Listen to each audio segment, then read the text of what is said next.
ছাত্র জনতার তুমুল বিক্ষোভের মুখে গত ৫ই আগস্ট প্রধানমন্ত্রীর পদ থেকে পদত্যাগ করেছেন শেখ হাসিনা। এরপর সামরিক বিমানে চড়ে ভারত পালিয়ে যান। পদত্যাগ দেশ ত্যাগের পর অবশেষে শেখ হাসিনার প্রথম কোনো বক্তব্য প্রকাশ্যে এলো।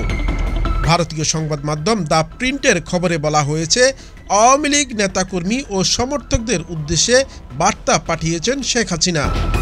সেই বার্তায় তিনি বলেছেন, যুক্তরাষ্ট্রকে সেন্ট মার্টিন ও বঙ্গোপসাগর দিলে আমি এখনও ক্ষমতায় থাকতে পারতাম। হাসিনার পাঠানো বিবৃতিতে বলা হয়েছে, আমি পদত্যাগ করেছি কারণ লাশের মিছিল আমি দেখতে চাইনি। তারা শিক্ষার্থীদের লাশের উপর দিয়ে ক্ষমতায় আসতে চেয়েছিলেন, কিন্তু আমি তার অনুমতি দেইনি। শেখ হাসিনা আরও বলেছেন, আমি এখনও দেশে থাকলে আরও অনেকে প্রাণ হারাতো, আরও অনেক সম্পদ নষ্ট হতো। এছাড়া বার্তায় কর্মীদের উদ্দেশ্যে শেখ হাসিনা বলেছেন, ইনশাআল্লাহ শিগগিরই আমি দেশে ফিরছি।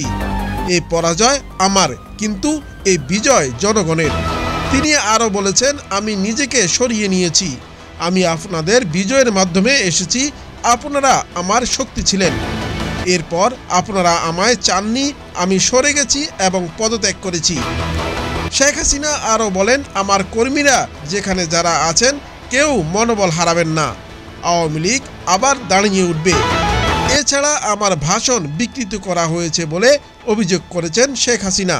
তিনি বলেছেন, আমি আমার তরুণ শিক্ষার্থীদের আবারও বলতে চাই, আমি কখনোই তোমাদের রাজাকার বলিনি, আমার কথা বিকৃত করা হয়েছে।